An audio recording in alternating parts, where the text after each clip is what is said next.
Hi folks, Jason here at Leisure Time Sales with another as-is unit. Going to highlight some of the things about this that worry us. Sometimes we get stuck with these as-is trailers for various reasons. We take them on trade, they turn out to be in worse condition than we'd hoped, or we buy them at an auction and they're in worse condition than we'd hoped.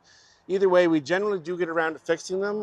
This time of year though, we would like to offer some of these units up as they sit for those of you out there who are handy or looking for a project. Again, some great opportunities here to get into some great units at great prices, but going to be some work to do once you get it home.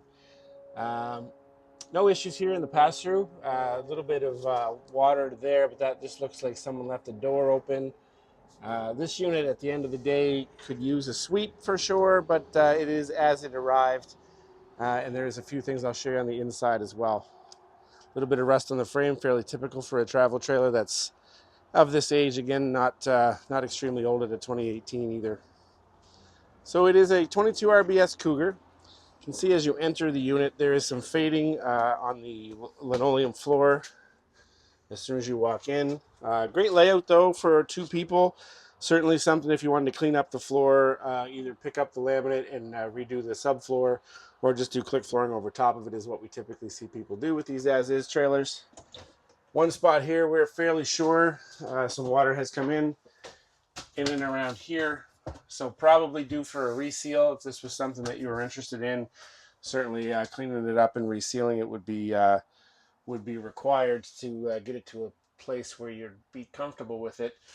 Could you camp it as it sits? Absolutely. Just give it a little bit of a sweep, and you're probably ready to go. But there is issues with the floor in a couple of spots. I'll point out as we go through. Good sized fridge in this unit.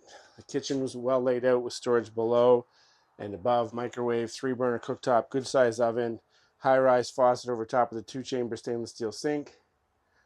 Window here to keep things fresh. You got a U-shaped dinette. Currently dropped down into the bed position as we want to do a little check. The slide on the outside appears to be fine. No issues with the outside portion of the slide. The slide floor itself on the inside appears to be fine as well. However, we did notice some water damage here in the corner. So, again, it doesn't feel a little soft spot right where my foot is right now. So there has been some water infiltration in and around this area. And you can certainly see up close, there's been some water in the corner that are typical around the edge of a slide when it's not properly sealed. Coming into the bedroom area, you can see the previous owners had a memory foam over top of it. There is a mattress underneath there. Good storage around the bedroom area. Nice shelves above, maybe set a CPAP machine, keep your phone or whatever you might have to be charged next to your bed. Standard plug there and a standard plug there, as well as a USB on this side. Soft spot in the floor exists right along here by the window. Again, fairly typical spot to see, but right at the seam where my foot is right now, there is a soft spot in the floor there. On this side of the camper, right underneath the window, same thing, soft spot here in the floor. So again, as it sits, great opportunity for a couple to get into it, clean it up a little bit, maybe touch the floor up with some click flooring over top of the existing floor or laminate, depending on your personal desire, but certainly a need to clean that up. I would suggest this needs to be resealed, but again, we are selling this unit as is. So an opportunity for someone to get into a unit at a decent price with some work to do once they get it home.